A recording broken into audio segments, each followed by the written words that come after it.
जब मैं 12 साल का था, मेरी अम्मी ने मुझ पर इतना भरोसा करना शुरू कर दिया था कि मुझे घर पर अकेला छोड़ देती थी।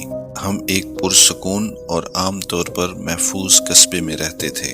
खामोश गलियां, खुले आंगन, दोस्ताना हमसाए और एक खूबसूरत सा गांव जिसमें छोटे छोटे दुकानें, रेस्टोरेंट थे। ये ऐसा इलाका था जहां रात को अकेले चलते हुए पीछे मुड़कर देखने की जरूरत नहीं पड़ती थी। यही वजह है कि मेरे वालिदैन ने इतनी कम उम्र में मुझे घर पर अकेला छोड़ने का फैसला किया। उस रात वीकेंड था। मेरे वालिदैन ने तय किया कि वो मुझे रात भर के लिए अकेला छोड़ देंगे। मेरी बड़ी बहन उस दिन घर पर नहीं थी, इसलिए अम्मी अब्बू ने सोचा कि मैं अब काफी बड़ा हो गया हूँ कि मैं अकेला रह सकता हूँ। उन्होंने मुझे पिज्जा के लिए कुछ पैसे दिए। मेरे लिए ये एक बेहतरीन रात थी। पूरा घर मेरे पास था, वीडियो गेम्स और रात के खाने के पैसे। उस वक्त मैं जेम्स बॉन्ड की वीडियो गेम्स का दीवाना था, इसलिए मैं अपने PS2 पर नाइट फायर खेल रहा था। गेम खत्म करने के बाद मैंने पिज्जा ऑर्डर करने का सोचा। हमारे घर के करीब जियानीस नाम का पिज्जा रेस्टोरेंट था। मैंने एक बड़ा पिज्जा ऑर्डर किया। जब डिलीवरी आई तो एक तकरीबन 30 साल का आदमी आया जिसकी दाढ़ी लंबी और गंदी थी, चश्मा लगा हुआ था और उसने काले रंग का ट्रैकर कैप पहना हुआ था।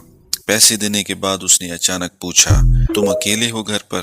ये सवाल मुझे अजीब और डरावना सा लगा, इसलिए मैंने झूठ बोल दिया, मेरे वालिदैन घर आने वाले हैं। खाने के बाद मैं ऊपर जाकर एक और गेम खेलने लगा। रात तकरीबन 11 बजे अचानक डोर बेल बजी। मैं समझा शायद अम्मी अब्बू आ गए, मगर दरवाजे के बाहर एक अनजानी आवाज आई, मुझे मदद चाहिए, मुझे फोन इस्तेमाल करना है। मैंने डर के मारे जवाब नहीं दिया और ऊपर चला गया। जब मैं सीढ़ियां चढ़ रहा था तो उस आदमी ने कहा, रुको प्लीज, मुझे मदद चाहिए। उस लम्हे मुझे एहसास हुआ कि वो दरवाजे के शीशे से मुझे देख रहा है। मैं फौरन वालिदैन के कमरे में गया और अम्मी को फोन किया। अम्मी ने फौरन पुलिस को कॉल की और मुझे कमरा बंद करने और खामोश रहने का कहा। कुछ देर बाद मुझे पिछले सहन से हल्की सी आवाज आई, जैसे कोई गेट खोलकर अंदर आ रहा हो। मैं और भी घबरा गया। फिर नीचे से कदमों की आहट सुनाई दी। वो घर के अंदर दाखिल हो चुका था। कदमों की आवाज आहिस्ता आहिस्ता ऊपर आई और वो मेरे कमरे के बाहर आकर हैंडल घुमाने लगा, मगर दरवाजा बंद था।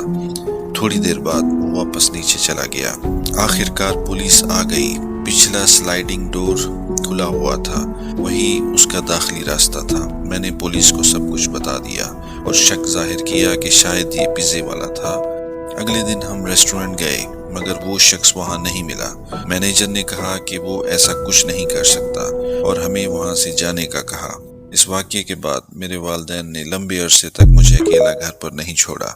मुझे आज भी लगता है कि वो पिज्ज़ा वाला ही था, क्योंकि और कौन जानता था कि मैं घर पर अकेला हूँ।